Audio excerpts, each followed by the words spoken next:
غزہ پٹی اور اسرائیل کے بیچ جاری لڑائی کے حوالے سے بڑی خبریں آ رہی ہے۔ کب جنگ بندی ہو سکتی ہے، سیز فائر کے امکانات پیدا ہو گئے ہیں، اور یہ سب امریکہ کی تجویز آنے کے بعد ہوا ہے۔ امریکہ نے پچھلے دنوں ایک تجویز پیش کی تھی، جنگ بندی کے لیے پروپوزل رکھا تھا۔ اسرائیل بھی نہ چاہتے ہوئے بھی اس پروپوزل کو ماننے کے لیے اشارے دے رہا ہے۔ ادھر حماس نے بھی اس پروپوزل پر رضامندی ظاہر کی ہے۔ حماس نے کہا جنگ بندی کے لیے ہم ہر قیمت چکانے کو تیار ہیں اور امریکہ کی تجویز کو ہم صحیح مانتے ہیں، اس پر عمل ہونا چاہیے۔ امریکی صدر جو بائیڈن نے پچھلے دنوں اپنی ایک سپیچ میں جنگ بندی کے لیے ایک تجویز رکھی تھی، اور یہ جو تجویز ہے کل 3 مرحلوں میں ہے۔ پہلے مرحلے میں یہ تجویز شامل ہے کہ حماس کی طرف سے 33 یرغمالیوں کو رہا کیا جائے گا، بدلے میں ہر ایک یرغمالی اور قیدی کے بدلے 30 فلسطینی کو اسرائیل کو آزاد کرنا پڑے گا، اور یہ 30 فلسطینی وہ ہوں گے جو فہرست حماس اسرائیل کو سونپے گی۔ اس کے علاوہ اس میں بات بھی شامل ہے کہ شروع میں 10 گھنٹے کے لیے اسرائیل کو حملہ روکنا ہوگا یا ایئر اسٹرائک بند کرنا پڑے گا۔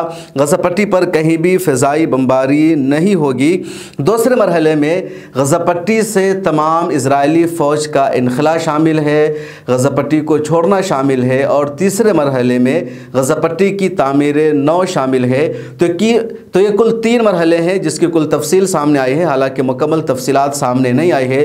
شروع میں اسرائیل نے اس منصوبہ کو ماننے سے انکار کر دیا تھا۔ اسرائیل کی طرف سے پہلا رد عمل سامنے یہی آیا تھا کہ امریکہ کا جو پروپوزل ہے، امریکہ کی جنگ بندی کے لیے جو تجویز سامنے آئی ہے، اس میں حماس کی سیدھے جیت اور فتح ہے، ہماری ہار ہے، اور ہم اس کو ماننے کے لیے تیار نہیں ہیں۔ ہم لڑائی جاری رکھتے ہوئے جب تک اپنے یرغمالیوں کو، اپنے قیدیوں کو حماس سے آزاد نہیں کرا لیں گے، اس وقت تک ہمارے قدم پیچھے ہٹنے والے نہیں ہیں۔ حماس کی طرف سے فوری ریئیکشن سامنے یہی آیا تھا کہ امریکہ کی اس تجویز پر ہم عمل کرتے ہیں۔ اسرائیل کا کہنا تھا کہ یہ حماس کی فتح ہے، لیکن اب اسرائیل کی طرف سے بھی یہ خبر سامنے آئی ہے۔ اسرائیل کے وزیر اعظم بنیامین نتنیاہو نے بھی اس پر رضامندی ظاہر کی ہے، اس پر عمل کرنے کا منصوبہ ظاہر کیا ہے۔ مصر، قطر، امریکہ کی ثالثی میں اب اس منصوبے پر آگے بات چیت کی جا رہی ہے، اور ہو سکتا ہے کہ اگلے 1 ہفتہ میں اس پر مکمل طور پر عمل ہو جائے۔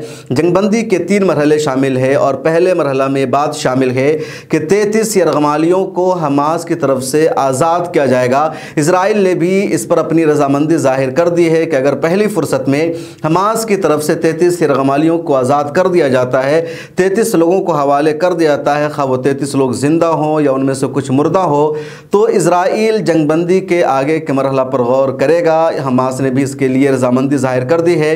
بدلے میں یہ شرط بھی شامل ہے کہ ایک یرغمالی کے بدلے کم از کم 30 فلسطینی کو آزاد کرنا ہوگا جو اسرائیل کی جیلوں میں بند ہے، اور یہ فہرست حماس کی طرف سے سونپی جائے گی، یعنی حماس جس کو اسرائیل کی جیلوں سے آزاد کرانا چاہیں گے ان کو ہی آزاد کرنا ہوگا۔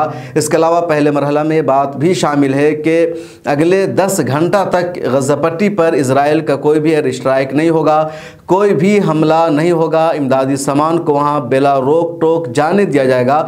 دوسرے مرحلہ میں بات شامل ہے کہ مکمل طور پر غزہ پٹی پر جنگ بندی ہوگی، مکمل طور پر اسرائیل کو حملہ بند کرنا ہوگا، ایئر اسٹرائک بند کرنا ہوگا، اپنی فوج کو واپس نکالنا ہوگا، اور مکمل اسرائیلی فوج کا انخلاء ہوگا، امدادی سامان کو وہاں پہنچنے دیا جائے گا۔ جو انٹرنیشنل آرگنائزیشن ہیں، جو ٹیمیں ہیں، ان کو جانچ کے لیے، انسانی جرائم کے لیے، جنوسائیڈ کی تفتیش کے لیے پہنچنے دینا ہوگا۔ تو یہ دوسرے مرحلہ میں شامل ہے، اور تیسرے مرحلہ میں بات شامل ہے کہ غزہ پٹی کی تعمیر نو ہوگی۔ جتنے غزہ پٹی کے فلسطینی ہیں، جتنے لوگ وہاں رہنے والے ہیں، جو اس وقت ٹینٹوں میں رہ رہے ہیں یا غزہ کو چھوڑ چکے ہیں، مصر چلے گئے ہیں، جارڈن چلے گئے ہیں، ان تمام کی اپنے گھروں میں واپسی ہوگی، اپنے گھروں میں جا کر کے وہ رہیں گے، اور غزہ پٹی کی اثر نو تعمیر ہوگی۔ انٹرنیشنل آرگنائزیشن، دنیا کے بڑے بڑے ممالک غزہ پٹی کی تعمیر نو کے لیے فنڈ فراہم کریں گے۔ تو 3 منصوبے ہم شامل ہیں۔ اس بیچ خان یونس کے علاقوں سے، نارتھ غزہ اور ساؤتھ غزہ سے کچھ ایسی ویڈیوز اور فوٹوز بھی سامنے آ رہی ہے جس میں دیکھا جا رہا ہے کہ جنگ کے بیچ میں یا جنگ کی حالت میں لوگ اپنے گھروں کو لوٹ رہے ہیں، اپنے گھروں کو دیکھ رہے ہیں۔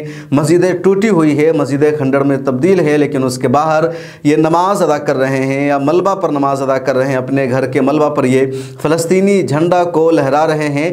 غزہ پٹی نے، حماس نے امریکہ کی طرف سے آئی جنگ بندی کی اس تجویز کو ویلکم کیا ہے، خیر مقدم کیا ہے۔ اسرائیل کی طرف سے بھی اب ہری جھنڈی ملنی شروع شروع ہو گئی ہے اور امید ہے کہ اگلے دنوں میں جنگ بندی کی خبر آ جائے گی۔ اس بیچ غزہ پٹی کی وزارت صحت نے جو ڈیٹا جاری کیا ہے اس کے مطابق 36,000 سے زیادہ فلسطینیوں کی 7 اکتوبر کے بعد سے اب تک شہادت ہو چکی ہے۔ تقریباً 82,000 سے زیادہ فلسطینی زخمی ہو چکے ہیں۔ غزہ پٹی کی تمام عوام بے گھر ہے۔ رفح میں لوگوں نے آ کر کے پناہ لیا تھا، لیکن وہاں سے بھی آدھے سے زیادہ لوگ نقل مکانی کر چکے ہیں، ہجرت کر رہے ہیں۔ حالات فی الحال اچھے نہیں ہیں۔ اس ویڈیو میں اتنا ہی۔ کمنٹ سیکشن میں اپنی رائے ضرور لکھیے۔